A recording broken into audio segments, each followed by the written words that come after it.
Et ben voilà. Bah et en tout cas les gars, c'est la dernière purge de cette année 2024. Et salam le monde, c'est Hakim Babossi, j'espère que vous allez bien les amis. On se retrouve évidemment pour revenir sur cette rencontre, débriefer de cette victoire de l'équipe de France 3-1 sur le terrain de l'Italie, hein, à San Siro tout simplement. Les gars, donc belle performance évidemment sur le papier. Surtout c'est un peu rendre la monnaie de la pièce, hein, puisqu'il y a eu le score identique au match aller au Parc des Princes. On le rappelle, l'Italie avait gagné sur le score de 3 buts à 1. Bah les gars, avant que je revienne évidemment en détail sur cette rencontre, comme d'habitude, n'hésitez pas à lâcher un maximum de likes et surtout à vous abonner en activant cette fucking cloche et vous me dites en commentaire tout ce que vous avez pensé de cette rencontre, vos tops, vos flops, et puis voilà en général, ce que vous avez vraiment pensé de la performance des Bleus qui jouent en blanc d'ailleurs ce soir. Bref, les gars, donc comme j'ai dit, 3-1 pour l'équipe de France. On va commencer par le commencement, hein, comme d'habitude. Évidemment, les gars, avec ce 11, ce 11, de toute façon, j'ai envie de dire, on est toujours de plus en plus étonné avec ce 11 de l'équipe de France, puisque on va pas se mentir, les gars, quand l'espace de... Même si, il faut le reconnaître, on est dans une année de transition. On est dans une année de transition, on l'a remarqué à partir de l'Euro, mais quand même, ce 11 de l'équipe de France, pour moi, faiblit d'année en année. Depuis la Coupe du Monde 2022, franchement, on a une équipe de France de plus en plus faible sur l'aspect technique, sur l'aspect tactique. En tout, il faut être honnête, que ce soit individuellement et collectivement, l'équipe est largement plus faible. Ça, on peut pas dire le contraire. Parce qu'avec tout le respect que j'ai, quand tu vois que tu es obligé de rappeler un Lucas Digne, qui a mis un beau coup franc, qui a fait un match correct, on en dira un peu plus après, que tu as un Guendouzi titulaire, que ton trio d'attaque, c'est Marcus Thuram, Randal Colomwani et Nkunku qui se blesse en semaine B et qui joue en semaine A, tu peux pas dire le contraire que tu as une équipe de France qui est plus faible. Certains vont me dire, mais attends, ok, tu commences comme ça, mais on a quand même gagné 3-1 contre l'Italie. Déjà, l'Italie n'est plus l'Italie d'il y a quelques années. Je vous le rappelle, les gars, on parle d'une équipe qui n'a pas disputé les 2 dernières Coupes du Monde. Je sais pas s'il y en a qui... parce que là, on parle de la Ligue des Nations. Ouais, ça y est, on est sorti première de la poule. De la Ligue des Nations. Ouais, c'est trop bien. La Ligue des Nations, on en a rien à foutre, les mecs. Et il faut être honnête, c'est l'Euro, la Coupe du Monde. L'Italie n'est même pas qualifiée aux 2 dernières Coupes du Monde. Et au dernier Euro, ils ont fait quoi, l'Italie? L'Italie est en reconstruction, est en déchetterie depuis des années, les mecs. Déjà, ça a été une honte hein, qu'on perde à domicile. Mais pour moi, ça relève pas d'un exploit de gagner à San Siro. Si on parlait de l'Italie d'il y a 10 ans, 15 ans, évidemment, en plus avec une équipe qui était quand même plus performante qu'on avait, là, ça aurait été un exploit. Je dis pas le contraire. Mais je pense qu'il faut avoir l'exploit mesuré, évidemment. Même si, comme j'ai dit, on a quand même un 11 très faible. Alors, voilà, hein, ce 11 avec Ibrahima Konaté, capitaine, hein, évidemment, dans cette équipe. Bah les gars, voilà, on commence bien la rencontre avec un but du Duc. Du Duc, la tepu du Duc, bon bref, hein, je pense que vous avez capté un peu l'idée. Adrien Rabiot qui marque sur corner.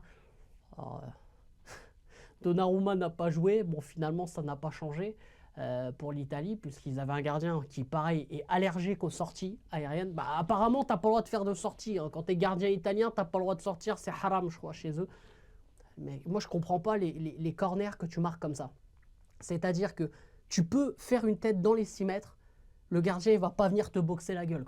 C'est incroyable. On est dans une ère du foot où les gardiens ont peur de sortir.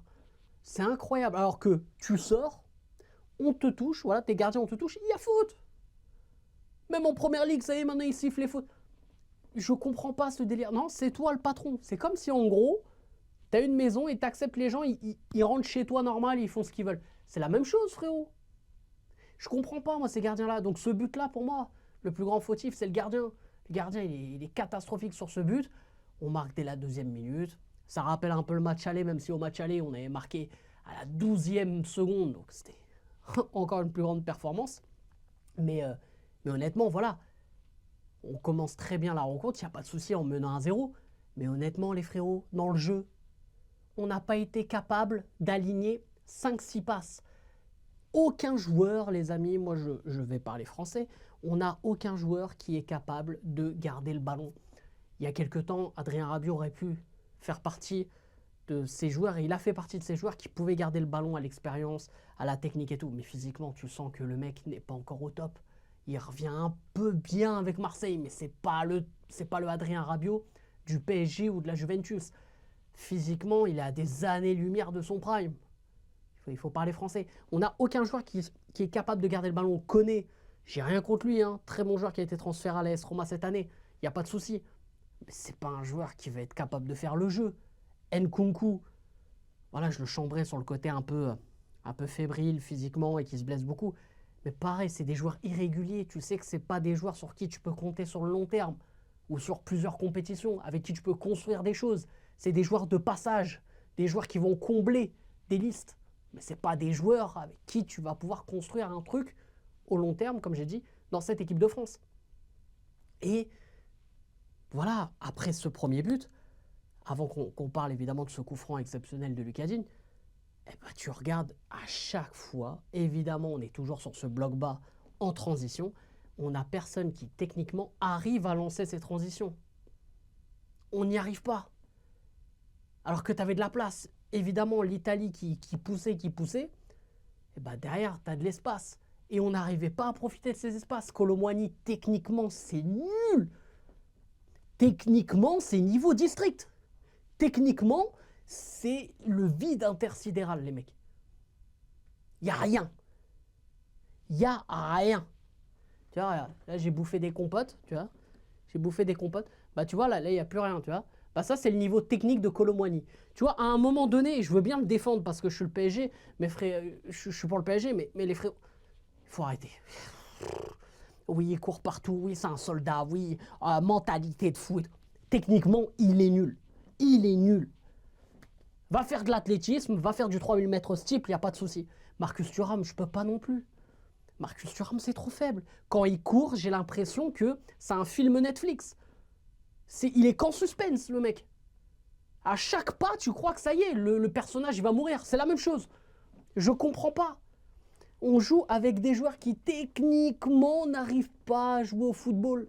Qui techniquement n'arrivent pas à faire le jeu en 1-2 touches, dos au but. Quand je pense aux gens qui critiquaient Olivier Giroud, je ne veux même pas parler de Benzema. Hein. Là, les gars, on va se tirer une balle. Mais juste Olivier Giroud. Les gars, Olivier Giroud à côté, c'est Pelé. Les gars, je crois qu'on ne se rend pas compte. Hein. Comme on dit. Hein. C'est une fois que tu perds les choses que tu te rends compte. Quoi. On sait jamais ce que... On sait toujours ce que tu perds, mais on ne sait jamais ce que tu vas gagner. Voilà, elle est là la phrase. Elle est venue en cours de route, mais bref. Il y a une action là que je pense où Nkunku a un gros décalage. Il doit la donner à Kolo Muani. Il la donne pas. Ça, c'est en deuxième mi-temps. Je vais un peu vite, mais bref. Je sais pas, techniquement, il veut faire une espèce de petite roulette, je sais pas. Moi, ça me fait mal à la tête, les mecs. Moi, ça me fait mal à la tête. Techniquement, c'est pauvre. Tu regardes un match du Maroc, mais ça donne des leçons à l'équipe de France, hein, au niveau technique. Hein. Ça n'a rien à voir. Hein. Après, oui, dans les gènes, dans l'identité de jeu, c'est vrai que le Maroc, ça a toujours été plus technique. Mais c'est pas technique, genre un joueur de City. Hein. C'est pas un joueur, il fait des gris-gris, je sais pas. Non, quand je dis technique, c'est un mec qui est capable de garder le ballon, qui est capable de faire la passe au bon moment, qui est capable, en 1 ou 2 touches, de casser des lignes. Là, on n'a rien fait, les mecs. Un exploit personnel sur un nouveau coup franc, enfin un nouveau coup de pied arrêté, Lucas Digne, et encore, il y a la chance parce que ça tape le dos du gardien, et d'ailleurs, le but, il n'est même pas adressé à Lucas Digne. C'est dommage pour lui parce que c'est mérité quand même, très beau but. Et derrière, tu sens un petit relâchement. Jules Koundé qui réagit mal hein, sur l'action où il y a le but de l'Italie. Il est un peu passif et derrière ça va un peu trop vite. Et tu vois, quand l'équipe de France est un peu dépassée et n'est pas en bloc, tu sens qu'il y a un peu de difficulté, comme d'habitude. Mais honnêtement, voilà, il y a ce 2-1, l'Italie qui pousse. Mais l'Italie, tous les jours, ne doit pas être menée dans cette rencontre. L'Italie ne doit jamais être menée à la mi-temps 2-1. Alors certes, ils n'ont pas de grosses occasions. Ils n'ont pas de... Voilà, Mac Maignan, il fait un bel arrêt notamment en fin de rencontre. Mais en soi, j'ai pas un souvenir où Mike Maignan a été mis en difficulté, où la défense a été mise en difficulté, mis à part le but. Mais l'équipe de France n'a rien fait non plus. Donnez-moi une grosse occasion ratée par l'équipe de France, ratée par Marcus Thuram, ratée par Kolo Muani. Donnez-moi une grosse occasion. Il n'y en a pas. Hein. C'est un match qui s'est joué sur des détails comme d'habitude, et surtout sur les coups de pied arrêtés. Parce que début de deuxième mi-temps, le troisième but de l'équipe de France, Adrien Rabiot, qui maintenant met des buts de la tête à reculons, en arrière carrément. Et qui il se fait des petits défis. Encore une fois, faute de marquage. Le gardien qui a des années-lumière. Voilà. Hein. Si tu mets pas ces coups de pied arrêtés, alors évidemment, il faut les mettre, hein, les coups de pied arrêtés. Il n'y a pas de souci, ça fait partie du jeu. Et je dis pas que, voilà, c'est que de la chance ou je sais pas quoi. Il fallait les mettre, je suis d'accord. Mais si si demain, il y a un mec qui vient, il me regarde droit dans les yeux, il me dit ouais, l'équipe de France a bouffé l'Italie, l'équipe de France a été exceptionnelle, mets-toi au curling. Mets-toi au ping-pong, va voir les frères Lebrun, ils ont besoin de soutien, il n'y a pas de souci, tu vas les voir. Mais ne viens pas me parler de foot après, tu vois, c'est juste ça. C'est un petit détail, mais c'est juste ça. Voilà. Puis ça arrange l'équipe de France parce qu'avec ses 2 buts d'écart, bah, ça permet à l'équipe de France de passer à la première place. Donc il y avait ce petit enjeu-là. Et c'est pour ça que l'Italie a essayé de pousser jusqu'à la fin, essayer de mettre le 3-2 pour au moins garder cette première place et surtout voilà, essayer de sortir la tête haute. Et Mike Maignan a fait un arrêt exceptionnel à la fin qui était pour moi la plus grosse occasion de l'Italie, à vrai dire. Mais voilà, franchement les gars, encore une fois, hein, si t'as pas ces coups de pied arrêtés, tu manges quoi ce soir? Honnêtement, tu manges quoi? Il y a une action qui t'a fait rêver dans... Sérieusement, même à la fin, est-ce que vous avez vu même... Il y a eu des possibilités de contre qu'on avait à l'époque et qu'on tuait avec Kingsley Coman, avec Kylian Mbappé quand il était évidemment en forme. On arrivait à tuer les équipes comme ça. La Barcola, il patine, il ne peut pas enchaîner. Même à Marcus Thuram ou Kolo Muani, quelques minutes avant, qui patine et qui n'arrive pas à se lancer. C'est incroyable techniquement d'être aussi nul. C'est une sélection nationale, je veux dire, c'est international. Ça veut dire que tu es censé avoir les meilleurs joueurs de ton pays, tu vois. Et les meilleurs joueurs de ton pays, techniquement, ils sont nuls. Je comprends pas.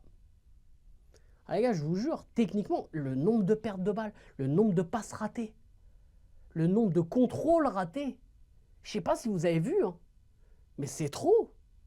Quand tu es une équipe de France, c'est trop. Encore heureux que tu joues l'Italie qui est une équipe faible. Quand je me rappelle, quand on a commencé la Ligue des Nations, on a dit ah, il y a l'Italie, il y a la Belgique. Eh, les gars, la Belgique, c'est en fin de vie, c'est en assistance respiratoire. L'Italie, c'est en chantier depuis 4 ans. Il faut être réaliste, les mecs. À un moment donné, il faut être réaliste. Limite, c'est le pays inconnu, le pays qui n'existe pas, qui nous a mis le plus en difficulté. Hein. Mais bref. En tout cas, sur ce, les amis, n'hésitez pas à lâcher un maximum de likes comme d'habitude et surtout à vous abonner en activant cette fucking cloche et vous me dites en commentaire tout ce que vous avez pensé, si vous êtes d'accord ou pas avec moi, vos tops, vos flops, bref, bien sûr ça à vous de jouer juste sous la vidéo. On se retrouve très très vite et bien sûr une vidéo réaction dès le lendemain les gars concernant le match Maroc-Lesotho. On se retrouve on se retrouve très vite avec le padré bien sûr. C'est là qui n'est pas possible, je vous aime, je vous laisse et bien sûr, allez les bleus!